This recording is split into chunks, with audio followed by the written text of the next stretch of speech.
Hey guys, this is Raj. Welcome to Speak English Guru. आज आपका नई वीडियो में फिर से स्वागत है। और ये वीडियो हमारी जो चल रही है वो लगातार टीचर और स्टूडेंट्स के कन्वर्सेशन की चल रही है। 3 वीडियो आ चुकी हैं ऑलरेडी और ये 4th वीडियो है। अगर आपने वो वीडियो नहीं देखी है तो आप डिस्क्रिप्शन में जाकर लिंक दे दूंगा, वहाँ जाकर के आप देख लीजिए या फिर चैनल के प्ले लिस्ट में देख लीजिए। तो आज मैं 4th वीडियो स्टार्ट करने वाला हूँ। तो यहाँ पर पहला जो सेंटेंस है वो है गुड मॉर्निंग क्लास। मैं पहले बता चुका हूँ कि गुड मॉर्निंग जब हम क्लास के अंदर एंट्री करते हैं तो सबसे पहले क्या बोलते हैं, गुड मॉर्निंग। तो मैंने वही पहला वर्ड स्टार्ट किया, वहीं से ही गुड मॉर्निंग क्लास। आप क्लास को ऐसे बोल सकते हैं। नेक्स्ट है आपका have you all done your homework. क्या आप सभी ने अपना होमवर्क कर लिया? Have you all done your homework. क्या आप सभी ने अपना होमवर्क कर लिया?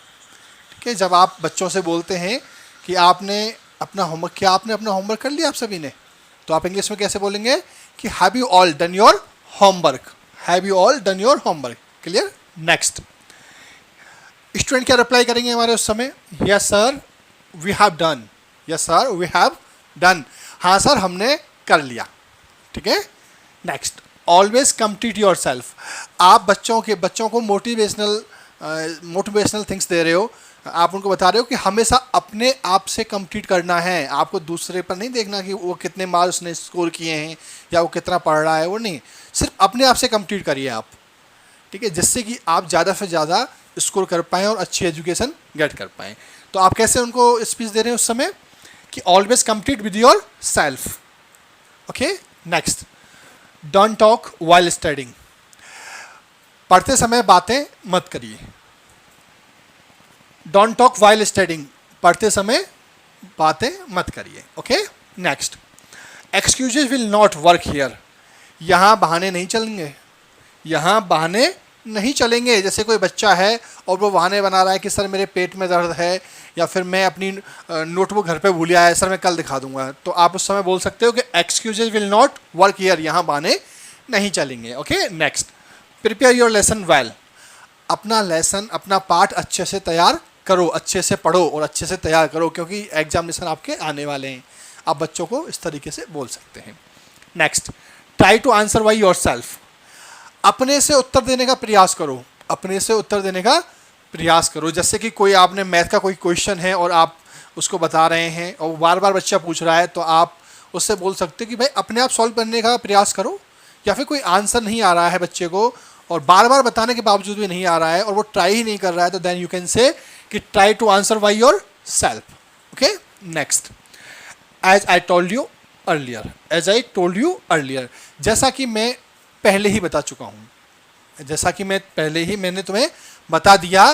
कोई बात है, अगर आप बच्चे से कहना चाहते हैं, बच्चा पूछ रहा है कि सर इसका भी बता दीजिए, तो आपने बताया नहीं, तो आप बच्चे को बोल सकते हो कि बेटा as I have told you earlier, जैसा कि मैं तुझे पहले ही बता चुका हूँ। Why are not learning it. तुम क्यों इसको याद क्यों नहीं कर रहे हो? ठीक है। Next, we all will do it together. We all will do it together. इसको हम सब मिलकर करेंगे। इसको हम सब मिलकर करेंगे। बच्चों ने कोई प्रोजेक्ट, आपने कोई बच्चों को प्रोजेक्ट दिया और बच्चों ने बोला कि सर इसको तो हम सब मिलकर करेंगे, तो बच्चे कैसे बोल सकते हैं? We all will do it together. या फिर आपने बच्चों से कहा कि बेटा ये आपको प्रोजेक्ट तैयार करना है और इस प्रोजेक्ट को ना हम सब मिलकर करेंगे, यानी कि आप और हम, मैं भी आपको गाइड करूँगा। तो उस कंडीशन में आप कैसे बोलेंगे? We all will do it together. Okay. Next, may have your attention please. May have your attention please. आपने देखा होगा जब भी आप रेलवे स्टेशन पर या मेट्रो ट्रेन या फिर कहीं भी आप जाते हैं जहाँ पर अनाउंसमेंट होते हैं, तो उस जगह पर ज़्यादातर सुना होगा आपने मैं हैव योर अटेंशन प्लीज़। तो आप सोचते होंगे सर इसका मतलब है क्या? अगर आप टीचर हैं तो ज़्यादातर आपने सुना ही होगा मैक्सिमम, और मतलब भी जानते होंगे, लेकिन फिर भी मैं आपको बता देता हूँ। इसका मतलब होता है कि आप मेरी तरफ ध्यान दीजिए। अपनी तरफ ध्यान आकर्षित करने के लिए इस शब्द का यूज किया जाता है, जो है may I have your attention please. तो आप जब क्लास के अंदर पढ़ाना स्टार्ट कर रहे हैं तो बच्चों से आप बोल सकते हो may I have your attention please. Okay. Next, Karan bring your notebook. Karan bring your notebook, इसका मतलब है करण नाम का बच्चा है, उससे आप बोल रहे हैं कि अपनी नोटबुक लेके आओ। आपको ऐसे सपोज चेक करनी है तो आप बोल सकते हैं, ऐसे कोई नाम है करण, सचिन, रोहन, कि Rohan bring your notebook, bring your books, bring your pen, anything या रजिस्टर, वॉटएवर, जो भी आप लगाना चाहें वो लगा सकते हैं यहाँ पर। ठीक है ना। और वो वर्ड यूज लगा करके यूज कर सकते हैं। तो नेक्स्ट बढ़े। Next, say yes sir when I call your name. Say yes sir when I call your name. जब मैं आपका नाम बोलूं, जब मैं आपका नाम बोलूं या नाम पुकारूं, तभी तब आपको क्या कहना है, यस सर। ये बात चल रही है। अब अटेंडेंस होती है तो उस समय, तो अटेंडेंस लेने से पहले आपने बच्चों को बोल दिया कि से यस सर, यस से present sir when I call your name. जब मैं आपका नाम बोलूं तो आप यस सर या फिर प्रेजेंट सर करके बोलेंगे, ठीक है। Next, tell me the meaning of this word. आपने एक बच्चे को बुलाया और बुलाने के बाद में पूछा कि बेटा ये जो वर्ड लिखा है ना, इसका आपको मीनिंग बताना है मुझे। तो आप उसको इंग्लिश में कैसे बोलेंगे कि tell me the meaning of this word, ठीक है। Next, get your notebook check weekly. मैंने इससे पहले पढ़ाया था आपको गेट योर नोटबुक चेक, अपनी नोटबुक चेक करा लें, लेकिन मैं यहाँ बढ़ाया आपका वीकली। इसका मतलब है कि सप्ताह में या हफ्ते में अपनी नोटबुक चेक करा लें। आप बच्चों को एक आपने वर्ड बोल दिया कि हफ्ते में अपनी नोटबुक चेक करा लेना, ठीक है, या फिर आप अपने हफ्ते में एक बार नोटबुक चेक करा लेनी चाहिए आपको। तो ऐसे सेंटेंसों के लिए आप कैसे बोलेंगे, आप बोलेंगे कि get your notebook check weekly, ठीक है। Next, let me check the homework. लाइए मैं आपका होमवर्क चेक कर लूँ, ऐसे बोलते हैं क्लास में हम। तो आप क्या बोलेंगे कि let me check the homework, okay. चलिए मैं होमवर्क चेक कर लेता हूँ। देखिए, आप अलग अलग सब्जेक्ट के टीचर हो सकते हैं और अलग अलग क्लासेस पढ़ाते होंगे, अलग अलग सब्जेक्ट पढ़ाते होंगे, लेकिन ये सेंटेंसेस वो है कि आप किसी भी सब्जेक्ट के टीचर हैं तो आपको बोलना कंपलसरी है ना। कि कभी कभी किसी स्कूल के अंदर या कॉलेज के अंदर तो मैंडेटरी भी हो जाता है कि इंग्लिश बोलनी है। तो उस कंडीशन में सपोज आप इंग्लिश के टीचर नहीं हैं और आप साइंस के टीचर हैं, बहुत अच्छे टीचर हैं, लेकिन आप इंग्लिश की वजह से मात खा रहे हैं, नहीं, आपको इंग्लिश की वजह से मात नहीं खाना है। आप अपनी सब्जेक्ट के ऑलराउंडर हो, सब्जेक्ट के एक्सपर्ट हो आप, लेकिन ये छोटे छोटे सेंटेंस के लिए क्यों घबराना। जब स्पीक इंग्लिश गुरु पे राज सर है तो डोंट वरी, मैं आपको इन सभी सेंटेंस को कवर करूंगा। और मैं ये सीरीज लेके आ चुका हूं और रेगुलर आपकी क्लासेस चलती रहेंगी। इसके अंदर स्टूडेंट और टीचर के बीच में जो भी कन्वर्सेशन होता है या फिर टीचर क्लास के अंदर बोलते हैं, उन सभी सेंटेंसों को कवर किया, छोटे से छोटा बड़े से बड़े का। तो आप लगातार चैनल पर बने रहना, ठीक है। तो बिना टाइम वेस्ट किए करते हैं, चलते हैं नेक्स्ट सेंटेंस पे। नेक्स्ट आपका इट्स अ लिटिल मिसी। इट्स अ लिटिल मिसी का मतलब होता है कि जब राइटिंग वगैरह ख़राब होती है ना आपकी, तो बोलते हैं कि ये थोड़ा ख़राब है, ये थोड़ा ख़राब है, थोड़ा थोड़ा ख़राब है, ठीक है ना। तो it's a little messy. Next है आपका ट्राई राइट नीटली। इसका मतलब है कि आप साफ साफ लिखें, साफ साफ लिखने की कोशिश करें। नीटली मतलब होता है साफ, ठीक है। और आप ऐसे बोल सकते हो कि राइट नीट एंड क्लीन। इसका मतलब होता है कि साफ लिखें, साफ और सुंदर लिखें, ठीक है। नीट एंड क्लीन साफ के लिए होता है। अगर आप ये बोल रहे हैं कि साफ लिखने का प्रयास करें तो try to neat and clean, ठीक है। मैंने आपको दोनों सेंटेंस इसलिए बताए हैं कि कभी कभी आप ये भी यूज कर सकते हो, कभी ये भी यूज करते हो, ठीक है। नेक्स्ट बढ़ते हैं हम। It will not matter to me. मुझे फ़र्क नहीं पड़ता, मुझे फ़र्क नहीं पड़ता। जैसे बच्चे ने बोला कि सर मैं नहीं पढ़ूंगा अब, तो आप उससे बोल सकते हो मुझे नहीं फ़र्क पड़ता भाई, आप पढ़े या नहीं पढ़े, है ना।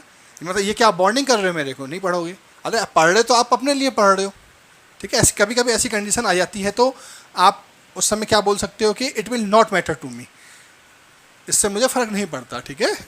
Next, direct question may not be put to you. ऐसा होता है कि जब एग्जामिनेशन आते हैं, जैसे कि बोर्ड के एग्जामिनेशन है, तो उस समय टीचर बच्चों को गाइड करते हैं कि देखो आपको ये सब चैप्टर लर्न करने हैं और हो सकता है इस चैप्टर में से डायरेक्ट क्वेश्चन ना आए, ठीक है, घुमा फिरा के क्वेश्चन कर लें, ठीक है। आपको चैप्टर को पढ़ना है और उसमें से फ़र्क नहीं पड़ता कि किस तरह से आप आंसर लिख रहे हैं, आप लेंथी आंसर भी लिख सकते हैं, डायरेक्ट आंसर भी लिख सकते हैं। तो इस तरह से जब हम समझाते हैं, बच्चों को प्रिपेयर करते हैं एग्जामिनेशन के लिए, तो उस समय हमारे कुछ सेंटेंसेस होते हैं, 2 से 3 सेंटेंसेस, वो मैंने कवर किए हैं इधर। देखिए, direct question may not be put to you. हो सकता है कि आपसे सीधे क्वेश्चन ना किए जाएं, हो सकता है आपसे सीधे क्वेश्चन ना किए, direct question may not be put to you, okay. Next, you must carry it under all circumstances. इसका मतलब है कि ये आपको हर हाल में लाना ही है। जैसे कि कोई इंपॉर्टेंट थिंग्स है, जैसे कि स्कूल की डायरी हो गई जिसके अंदर पूरे दिन जो भी होमवर्क दिया जाता है, जो भी टीचर कराते हैं, वो सब लिखाया जाता है हर पीरियड के अंदर। तो आपने बच्चों को बोल दिया कि इसको हर हाल में लाना ही है आपको, ठीक है। तो ऐसी कंडीशन में डायरी की जगह कोई भी आइटम हो सकता है, ठीक है। Next, listen carefully and repeat after me. Listen carefully and repeat after me, इसका मतलब है कि ध्यान से सुनना और मेरे बाद दोहराना। जैसे कि छोटी क्लास के टीचर्स होते हैं तो वो अगर अल्फ़ाबेट स्टार्ट कर रहे हैं तो आप बच्चों से बोल सकते हैं, बच्चों listen carefully and repeat after me. ठीक है, ध्यान से सुनना और मेरे बाद में ठहरा मतलब दोहराना। आपने कुछ भी बोला जैसे कि ए फॉर एप्पल, तो बच्चों वही दोहराना है आपको मेरे बाद। ठीक है, नेक्स्ट आपका lunch time is over just ready for class. जैसे कि आपका लंच ओवर हो चुका है तो आप उस समय स्टूडेंट्स को बोल सकते हैं कि lunch time is over just ready for class. Lunch का टाइम खत्म हो चुका है, लंच ओवर हो चुका है और क्लास के लिए तैयार हो जाइए। ओके, नेक्स्ट करियो। अच्छा, अब क्या होता है कि जैसे कि आप पढ़ा रहे हैं और बच्चा समझ नहीं पाया लास्ट पॉइंट को या कोई टॉपिक को नहीं समझ पाया, तो उस समय बच्चा पूछ सकता है, could you explain the last topic, last point. तो मैंने ये भी लिखा है कि could you please explain the last point. क्या आप पिछला जो पॉइंट छूट चुका है या आप पढ़ा चुके हैं, क्या उस पॉइंट को आप रिपीट कर सकते हैं, एक्सप्लेन कर सकते हैं। ठीक है, next wait for the bell to ring. बच्चे ने कहा कि सर मैं पानी मतलब मैं गो टू ड्रिंक वाटर, और आप ये समझिए कि उस समय पीरियड ओवर होने ही वाला है, लंच होने ही वाला है या फिर छुट्टी होने वाली है। तो उस समय आप क्या बोलेंगे कि रिंग बजने का, यानी कि बैल बजने का, जो बैल होती है हमारी घंटी होती है उसकी पीरियड की, वो बजने का इंतजार करें। तो wait for the bell to ring. Okay, एक सेंटेंसेस आपने लिख लिए और समझ लिए ना सभी। अगर समझ लिए हैं और समझ में आ गए हैं तो कमेंट बॉक्स में लिखें कि इट्स क्लियर, और अगर बहुत अच्छी तरह समझ में आ चुके हैं तो कमेंट बॉक्स में क्या लिखेंगे आप, मैं बता चुका हूँ पहले ही। अगर आपने पहली वीडियो नहीं देखी है तो मैं बता दूँ क्या लिखना है आपको, इट्स क्रिस्टल क्लियर। ठीक है, बिल्कुल समझ में आ गया। ठीक है टीचर्स, अभी बढ़ते हैं आगे हम।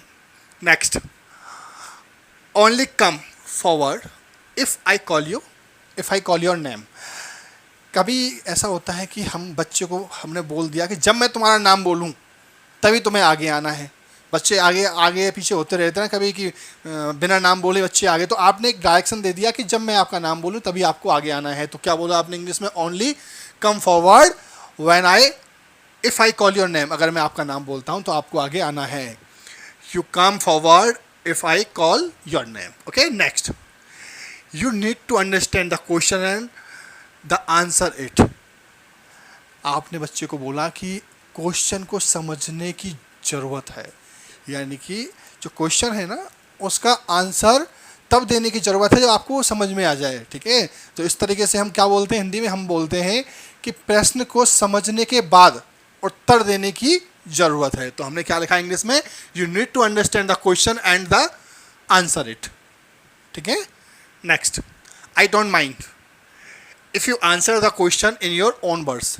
जैसे मैंने अभी यहाँ बताया था आपको कि हम बात कर रहे थे कि जब एग्जामिनेशन के लिए बच्चे को प्रिपेयर किया जाता है, बोर्ड एग्जामिनेशन के लिए, तो कौन कुछ वर्डों का यूज किया जाता है। इसमें से पहला यहाँ हो गया, सेकंड ये हो गया, you need to understand the question and the answer it, और थर्ड है आपका I don't mind if you answer the question in your own word. मुझे इस बात से फ़र्क नहीं पड़ता या मुझे इस बात की परवाह नहीं है कि आप अपने शब्दों में प्रश्न का उत्तर देखें, आप अपने शब्दों में प्रश्न का उत्तर दें, मुझे इस बात की परवाह नहीं है। ठीक है ना, आप अपने आप भी लिख सकते हैं। जैसे कभी कभी टीचर क्या है कि पूरा चैप्टर एक्सप्लेन कर दिया, तो ज़रूरी नहीं है कि जो बुक के अंदर जो लैंग्वेज लिखी हुई है वो एज इट इज़ आपको लिखनी है, नहीं, आप अपने वर्डों में लिख सकते हैं। तो टीचर वही बात कहना चाहता है कि आई don't mind if you answer the question in your own word. ठीक है, नेक्स्ट, कुछ समझ में नहीं आ रहा है आपको तो आप कमेंट कर सकते हैं, मैं आपको एक्सप्लेन कर दूंगा, या फिर नेक्स्ट वीडियो में वो मैं सेंटेंसेस उठा लूँगा और उसको ब्रीफली आपको एक्सप्लेन कर दूंगा। ठीक है, next, answer should be brief and to the point. Next क्या है कि जो उत्तर है ना वो ब्रीफ होना चाहिए और टू द पॉइंट होना चाहिए, यानी कि जो आंसर है वो सही और बिल्कुल सटीक होना चाहिए, मतलब टू द पॉइंट होना चाहिए। जो क्वेश्चन पूछा जा रहा है और जो क्वेश्चन में पूछा जा रहा है उसी का ही आंसर होना चाहिए। ऐसा नहीं है कि पूछा कुछ और जा रहा है, जैसे कि पूछा फंडामेंटल जा रहा है और आप लिख रहे हैं जनरेशन ऑफ कंप्यूटर। ठीक है ना, या फिर पूछा जा रहा है जनरेशन ऑफ कंप्यूटर और आप लिख रहे हैं लिमिटेशन ऑफ कंप्यूटर, तो नहीं। First of all you have to read the question paper, then you are to answer. Okay, तो answer should be brief and to the point. Next, my efforts should not go in vain, मेरे प्रयास व्यर्थ नहीं जाने चाहिए। जैसे कि कोई बच्चा है, वो पढ़ रहा है, ट्यूशन पढ़ रहा है किसी टीचर पे, या फिर टीचर क्लास में बहुत मेहनत कर रहे हैं, ट्यूशन क्लास में बहुत मेहनत कर रहे हैं, तो वो उस समय बच्चे को बोल सकते हैं कि मेरे प्रयास व्यर्थ नहीं जाने चाहिए, आपको फर्स्ट रैंक लेके आनी है या फिर अच्छे मार्क स्कोर करने हैं आपको इस एग्जामिनेशन में, 10th में, 12th में, या फिर किसी भी आप अदर ग्रेजुएशन में हैं तो वहाँ पर भी, ठीक है। तो क्या बोलेंगे आप, माई efforts should not go in when, या फिर ऐसे ही बोल सकते हो इसकी जगह, वेन की जगह, कि माई efforts should not go in futile. इसका मतलब भी क्या होता है, व्यर्थ नहीं जाना, ठीक है। Next, the examination are like to be begin from the first week of September. इसका मतलब है कि आपकी जो एग्जामिनेशन है सितंबर के पहले सप्ताह में प्रारंभ होने जा रहे हैं, ठीक है, प्रारंभ होने जा रहे हैं। जैसे बच्चे पूछ रहे हैं कि सर हमारे एग्जामिनेशन कब होंगे, ठीक है, हाफ ईयरली एग्जामिनेशन होते हैं ना सितंबर अक्टूबर में, तो आप बोल सकते हैं उस समय कि the examination are likely to begin from the first week of September, या फिर लास्ट वीक ऑफ सितंबर, या फर्स्ट वीक ऑफ अक्टूबर। आप जब भी स्टार्ट होने वाले हैं उसके हिसाब से आप मॉडिफाई कर लें इसको, ठीक है। मैंने बेस बता दिया है आपको। नेक्स्ट स्टार्ट कर, नेक्स्ट है आपका, let's all together wish Ram a very happy birthday on his birthday, on his birthday.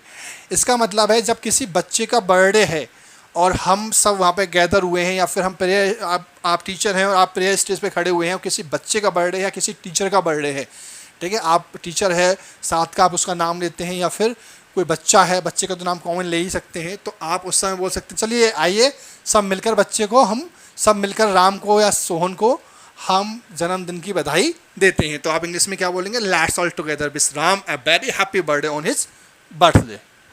Clear. या राम की जगह आप कोई भी नाम लगा देना, कोई सर है तो सर लगा दीजिए। नेक्स्ट है आपका, class is not over yet. तो अभी जाइए मत, क्लास अभी ओवर नहीं हुई है, ठीक है। आपको 10-15 मिनट भी थोड़ा सा भारी लगता होगा जब मैं क्लास लेता हूँ, लेकिन ये क्लास देखिए, आज का जो बिजी शेड्यूल है ना, वो सब लोगों का ही है, हर किसी के पास टाइम नहीं है, अपने अपने काम में सब बिजी हैं। लेकिन ये 10 से 15 मिनट जो मैं डेली लेता हूँ, ये आपके लिए बहुत ज़रूरी है, क्योंकि इस समय इंग्लिश का बहुत बड़ा क्रेज है और इंग्लिश नीड बन चुकी है ना, ये हमारी एसेंशियल नीड बन चुकी है। बहुत ज़रूरत की चीज़ें हैं इंग्लिश समझना, इंग्लिश बोलना। तो इसलिए मैं 10 से 15 मिनट आप लोगों के लेता हूँ, जिससे कि आप इंग्लिश बोलना सीख सकें। तो अभी क्लास ओवर नहीं हुई है, अगर इसको हम ऐसे बोलेंगे, जैसे मैंने आपसे कहा कि class is not over yet, just have patience, within 2 minute is going to be finish. तो आप क्लास में बोल सकते हो कि class is not over yet, ठीक है, अभी क्लास ओवर नहीं हुई है। Next, who is here without book. आप क्लास में हैं और आपने बच्चों से बोला कि क्लास में यहाँ पर किसके पास बुक नहीं है, कौन बिना बुक के है, या फिर कॉपी किसके पास नहीं है, बिना कॉपी के कौन है। तो आपको कैसे बोलोगे, who is here without book, without notebook, without diary, ठीक है। नेक्स्ट, क्लियर हो गया। नेक्स्ट है आपका, tell me whether all of you here are done. Tell me whether all of you are done, इसका मतलब है कि मुझे बताइए क्या आप सभी ने कर लिया, मुझे बताइए कि आप सभी ने कर लिया। जैसे कि आप, जैसे टीचर ने कोई टास्क दिया, आपने बच्चों को कोई टास्क दिया, या फिर आपको आपकी टीचर ने टास्क दिया, तो उस समय उसका जो फीडबैक लेते हैं तो कैसे बोलते हैं कि tell me whether all of you are done. मुझे बताइए क्या आपने काम कर लिया, क्या आपने कर लिया। क्लियर। तो आप मुझे बताइए कि क्या आपने सभी सेंटेंस लिख लिए। तो इसको कैसे बोलेंगे, कमेंट बॉक्स में मुझे आप लिख करके बताएं, ठीक है। तो ये सीरीज लगातार चलती रहेगी और नए नए सेंटेंसेज मैं लेके आता रहूँगा। और अगर आप वीडियो, अगर आपको अच्छी लगती है तो आप अपने कलीग या फिर फ्रेंडों के साथ में इसको शेयर करें। अगर आप चैनल पर नए हैं तो चैनल को सब्सक्राइब करें, और सब्सक्राइब करने के बाद बेल आइकन पर क्लिक करें, जिससे कि मेरी नई आने वाली वीडियो का नोटिफिकेशन आप तक पहुँच सके, ठीक है। तब मिलते हैं आपको नेक्स्ट क्लास में, तब तक के लिए जय हिंद, जय भारत।